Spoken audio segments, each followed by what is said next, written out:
My name's Jacob Larsen, and as Shana mentioned, today I'll be presenting From Doxing to Doorstep, exposing privacy intrusion techniques used by hackers for extortion. Now, doxing is a term which is slang for dropping documents or dropping information which links someone's real identity with their online username. And this research I'm sharing has been informed by interviews that I personally conducted with hackers involved in doxing. This includes a wanted threat actor who breached a US Drug Enforcement Agency data portal, as well as an administrator of the website Doxbin. At the end of the talk, I will share a QR code where you can download and view a copy of the transcripts of these interviews, which will mark their first public release.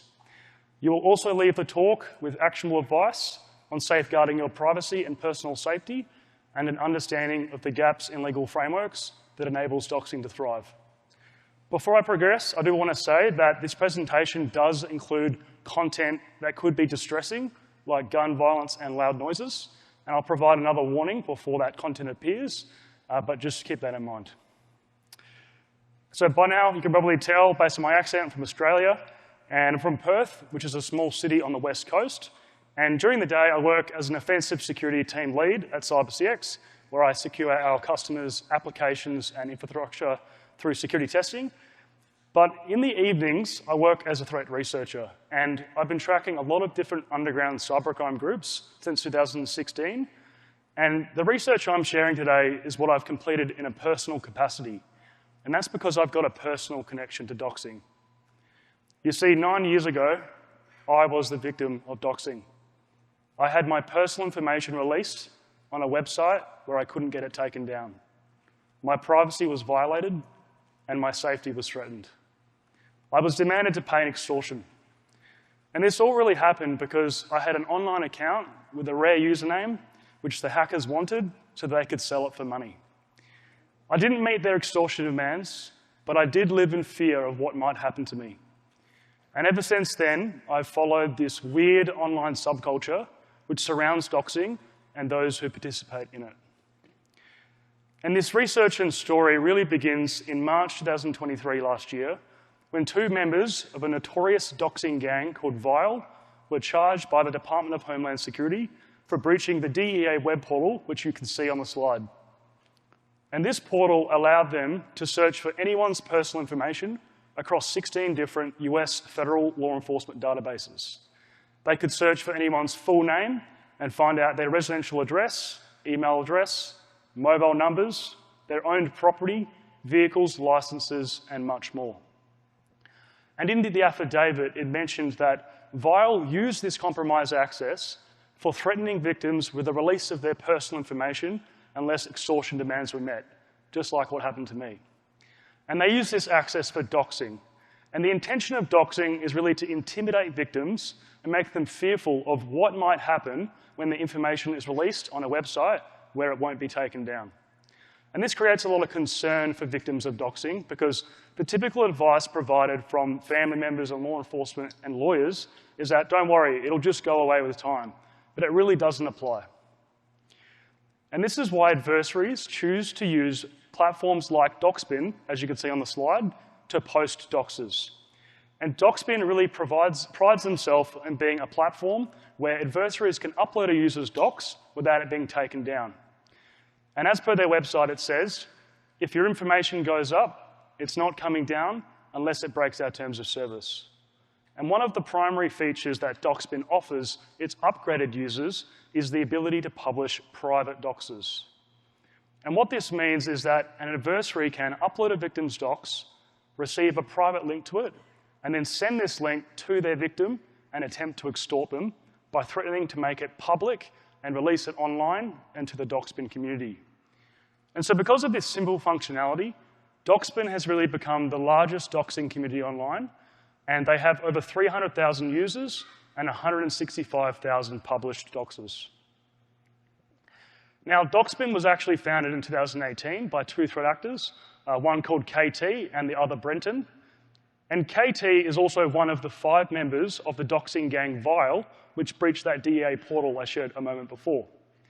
The other members are Ego, Kane, Weep, and Convict.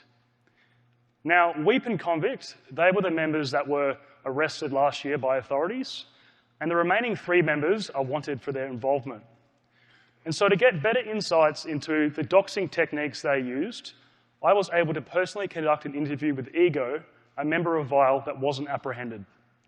And I really convinced Ego to go on the record and share his side of the story, because at the time, Vile had claimed journalists were accusing the group of being far-right extremists.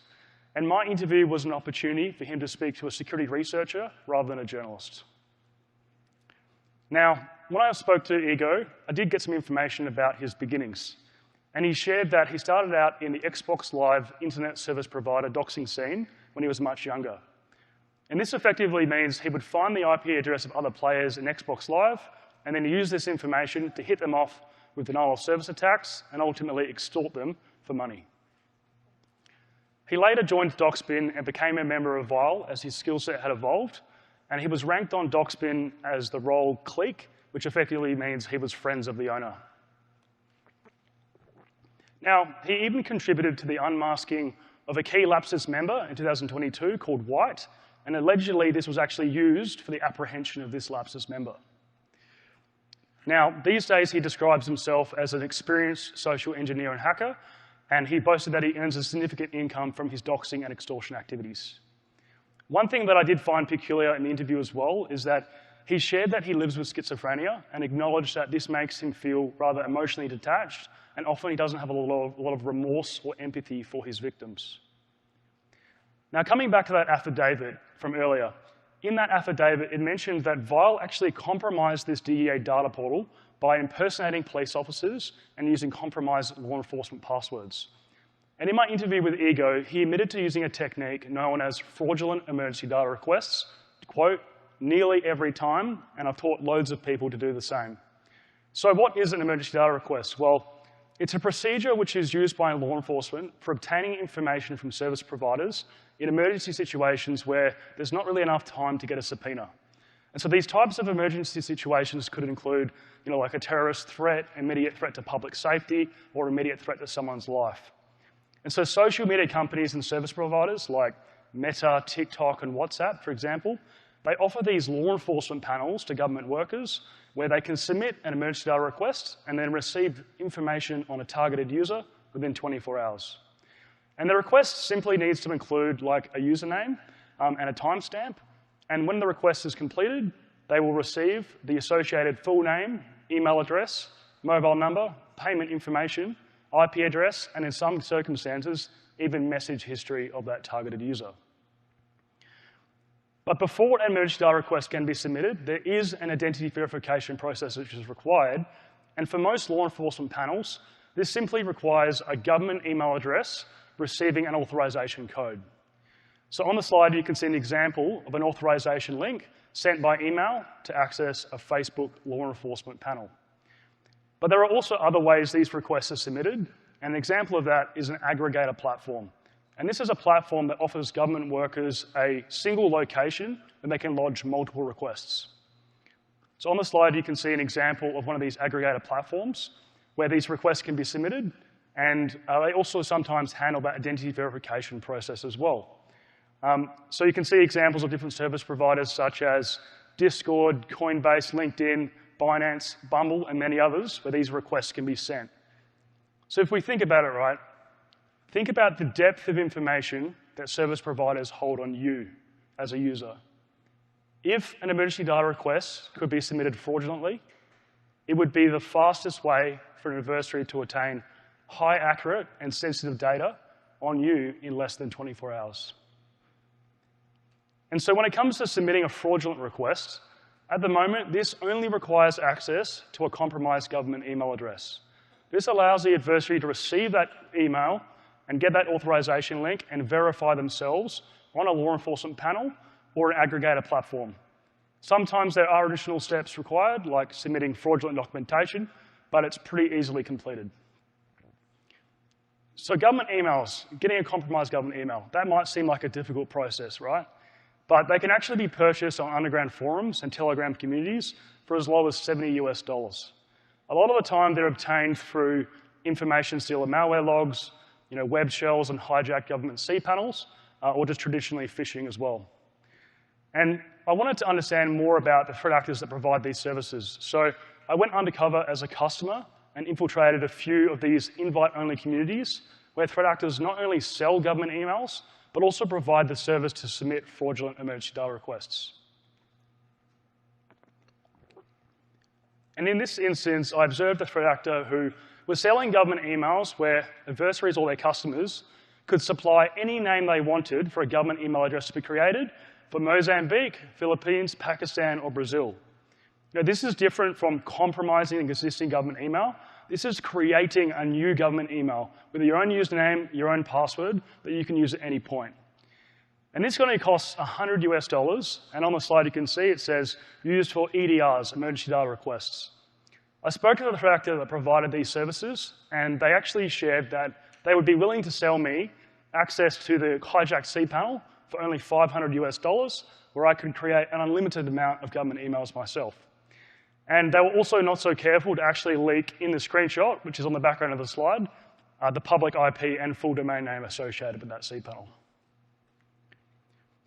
In a second instance, I also observed a threat actor who had multiple verified profiles on emergency data request aggregator platforms, and they were advertising the service to submit fraudulent requests coming from US Department of Justice and FBI.gov email addresses and boasting a very high success rate.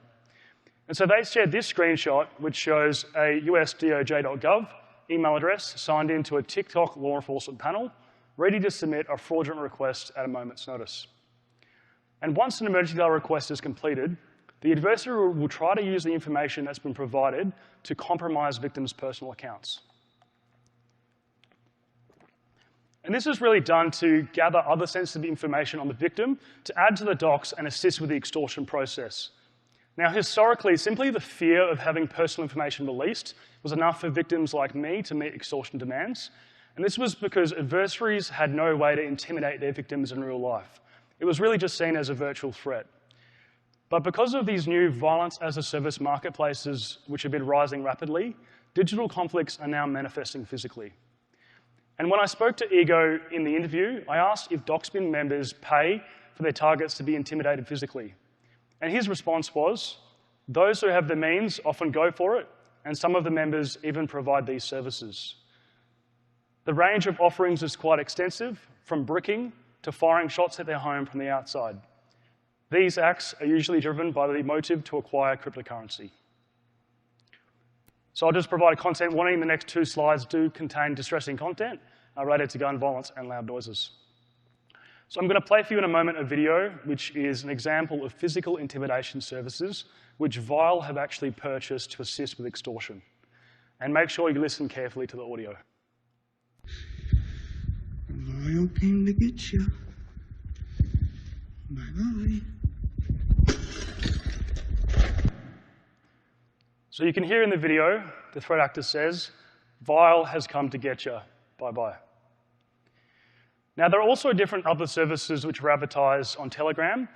This includes, for example, swatting, getting jumped, house brickings, firebombings, stabbings, and even kidnappings.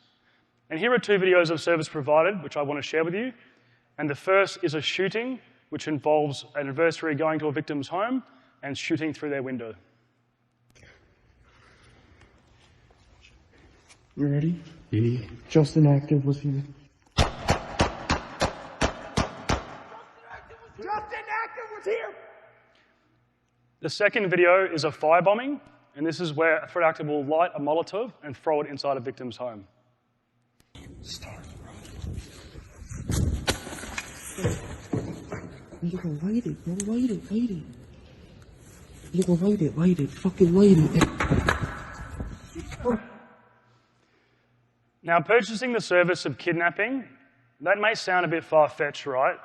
But in my interview with Ego, he shared some more insight into the reality of these services.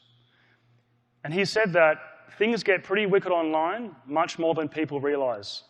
There's those who take it a step further and break into the residence torturing individuals, with anything from cutting off their fingers to killing them, all to take the cryptocurrencies they behold. Now, cutting off someone's fingers is quite a bit different to throwing a brick through a window, but it is actually happening, and recent arrests prove this.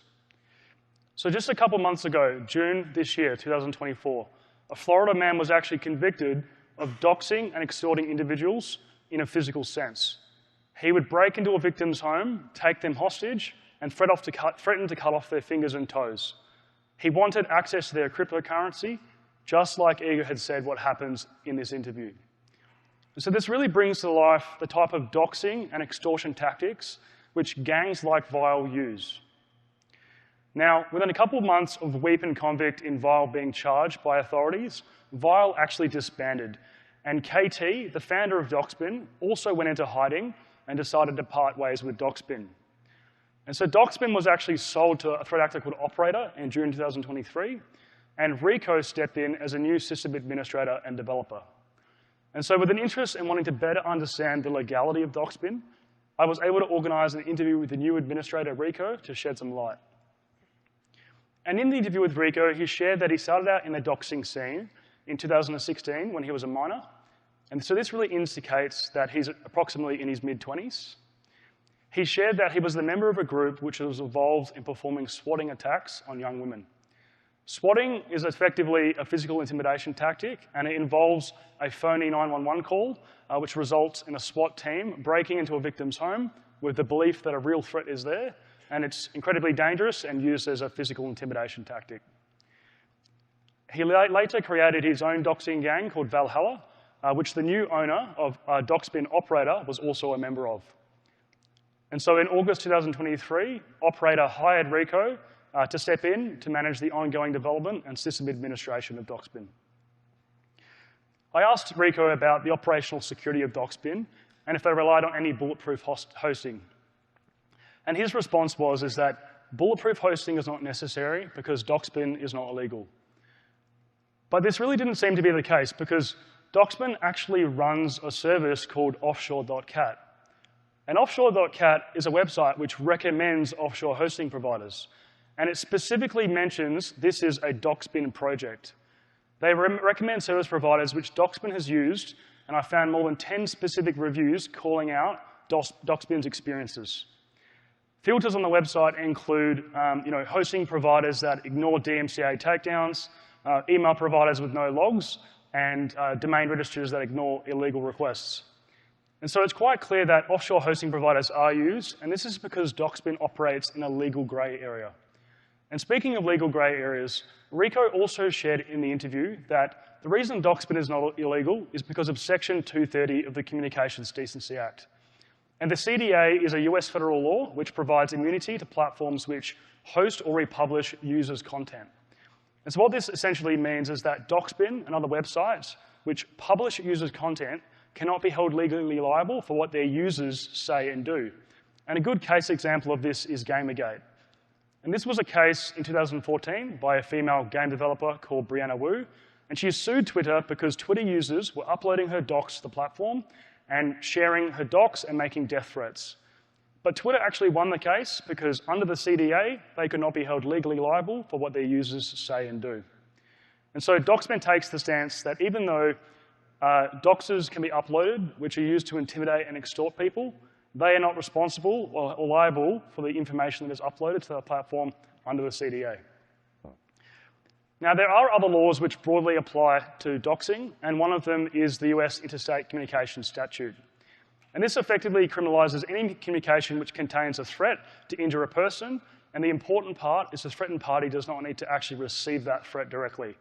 And so, for example, if a victim's dox is published on Doxbin and it includes a written threat, this will violate the US Interstate Communication Statute, even if the victim doesn't receive that Doxbin link directly. There's also a third piece of legislation which applies, which is the US Interstate Stalking Statute. And this effectively prohibits any use of a computer which places a person in fear of death, serious bodily injury, or causes substantial distress. Now, there's really no case law previously related to a published dox, like the text on its own, causing a person to feel these impacts, but it is easily proven if the dox contains a written threat. Now, I shared earlier in the presentation that Doxbin prides themselves on being a platform where doxes are not taken down, except if it breaks their terms of service. And so Doxbin, being very aware of these laws, has really created their terms of service to circumvent legal liability. And the way they've done this is by disallowing doxers to include direct threats for physical harm. And this makes it difficult for law enforcement to prove that a published dox, the text on its own on a website, violates the US interstate stalking or communication statutes. And so whilst direct threats are not allowed, I did speak to another Doxbin member who shared some more insights. And I spoke to Joanna, a prolific member of Doxbin, who had over 2,000 posted doxers. And they shared that whilst Doxbin disallows direct threats for acts of violence, there is no doubt that the information posted on a Doxbin is used for this. So whilst sharing a victim's dox could have the intention of intimidation, if it doesn't include a written direct threat, it technically complies with all US law. And this really creates an ambiguous stance, as there's nothing remaining under US law that prohibits Doxbin from running.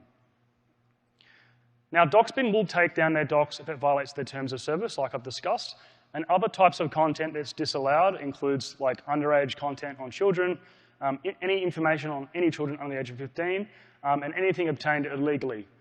But Doxbin doesn't actually proactively review any of their published content to see if it complies with their terms of service. Instead, they rely on a public record called the Doxbin Transparency Report. And this is effectively a public list of all government agency requests they've received to take down information. So you can see on the bottom of the slide an example from Pennsylvania State Police. They record the government agency name, the request, and the decision made. And in total, Doxbin has actually received 141 government agency requests from 27 different countries. But only 43% of these requests have actually resulted in a dox being taken down. This means only 60 out of a possible 165,000 doxers have actually been taken down from the platform. It's quite clear that Doxbin uses this transparency report to masquerade as running as a legitimate website, but really they are operating in a legal grey area due to the gaps in US policy. And they've really carefully constructed their terms of service to exploit those gaps and circumvent legal liability. Obviously, because of these gaps, policy change is required to better protect victims. And from my perspective, communications laws should really be updated so that the hosting of anyone's personal information should be reasonably accepted to have the intention of malicious dissemination and therefore be disallowed.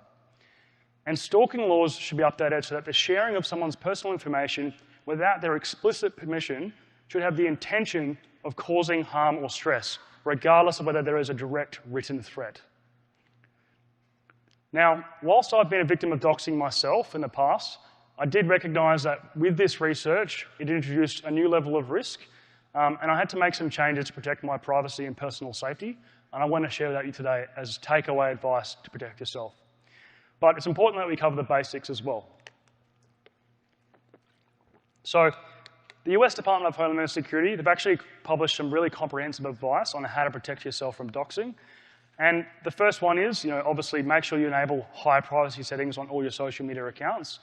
But a way you can take this a step further is actually review on your social profiles all of your personally identifiable information and ensure that it's set to be only accessible by you and no one else.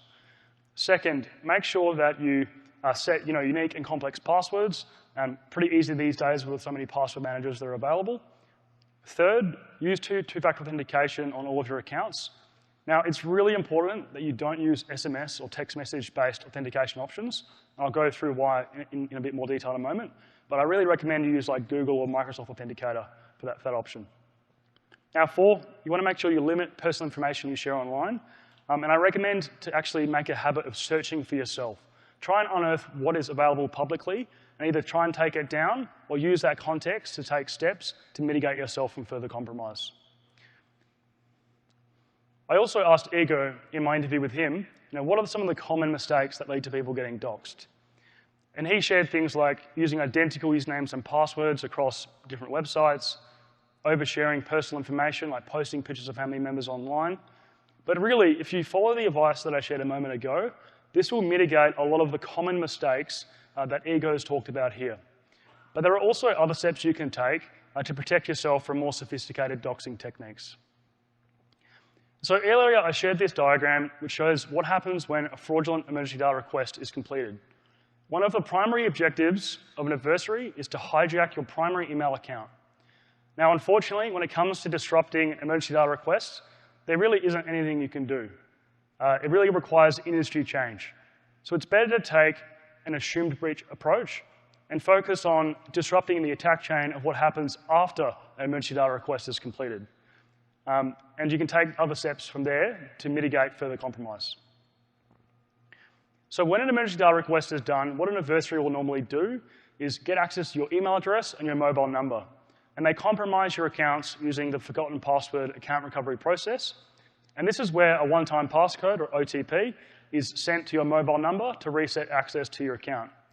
And they will perform a SIM swap attack, which is where they port forward your mobile number to a SIM card they control so they can receive that one-time passcode and change your password to your account. So we really need to focus on disrupting this attack chain by ensuring that an attacker can't get access to your OTP code. And this is done by removing SMS-based multi-factor authentication on all of your accounts. So this means that even if a SIM swap attack occurs, your mobile number can't be used to hack your accounts. And your MFA option must always be an authenticator-based app or a physical token like a YubiKey, for example. Really, only in exceptional circumstances should you use a mobile number for SMS-based authentication. And that's really the only sort of circumstances where that can occur is if there's no other option available, and that's the only MFA option available. But even then, the SMS mobile number that you use, it cannot be linked to your identity in any way. Depending on where you live, it may be difficult to acquire a mobile number, but you can use virtual mobile numbers. And the reason for this is because adversaries will also leverage malicious insiders and mobile carriers to find mobile numbers related to your identity. Now, we've talked about how to protect your personal privacy, but let's talk about safety. And it comes down to protecting a residential address. So to protect a residential address, you can do things like using PO boxes and mail forwarding services for deliveries.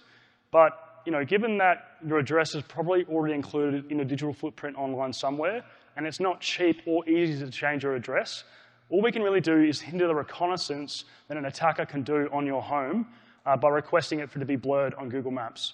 So if you go on Google Maps, you can actually type in your address, do a report in appropriate street view, and actually have your property, your vehicle, and any of your persons blurred on Google Maps, which hinders that process that an attacker does in reconnaissance. Now, if you're a researcher or you hold cryptocurrency, you can also make some changes to protect your personal safety. So for me, I've installed CCTV, floodlights, and intrusion alarms at my personal property. But depending on where you live, you might be able to acquire a licensed firearm. In Australia, I just have a baseball bat under my bed. Now, we've covered a lot today, but I want to make sure you leave with these crucial points. The first one is that doxing is no longer just a virtual threat. It really has evolved into a tool which has been used for real-world extortion. Second, make sure you limit the personal information you share online and make a habit of searching for yourself to see what you can discover. Never use SMS-based two-factor authentication to secure your accounts. And make sure you blur your home on Google Maps and implement other physical deterrents. By me implementing these recommendations, I was able to turn myself from being a doxing victim to being a doxing survivor. Thanks for your time.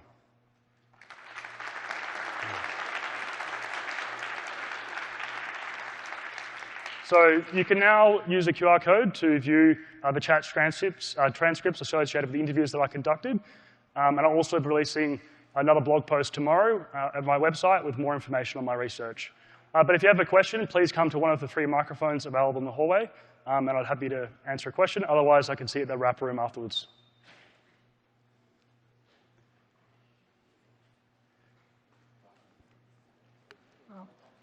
Hello there. I have a question. Yes. So my name is Mooney, and you recommended something about not using SMS as a second factor authentication. Sorry, I can't hear you. Is it possible if maybe you could come closer and I can repeat your question to the audience? So there's a recommendation about not using SMS as a authentication method. What is the alternative to that? So instead of using SMS-based MFA, where you receive like a 6-digit code to your mobile number, their recommendation is to use an authenticator-based app, like Google Authenticator or Microsoft Authenticator, where the one-time passcode isn't sent to your mobile number and therefore can be hijacked. It's sent to the application itself. For me, with a higher level of risk tolerance, I'll use a physical token where I literally have to plug in a device physically, like a hardware token to verify myself. Yeah, that's my recommendation. But some of the services actually do not support Google Authenticator or something like Yahoo Mail, for example. I'm not sure if they support it. Yeah, so in that case, where there's no other option except to use SMS-based MFA, my recommendation is to use a virtual mobile number that is not linked to your identity.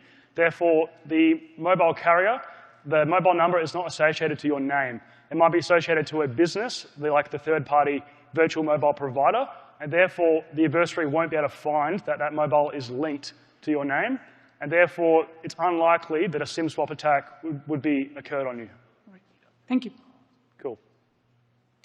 Thank you. Hi, I'm Terry from Adelaide. Just had a question about the prevalence of SIM swapping in the US here versus in Australia and other jurisdictions, if you have any knowledge there. For sure. SIM swapping in the US is like the primary market.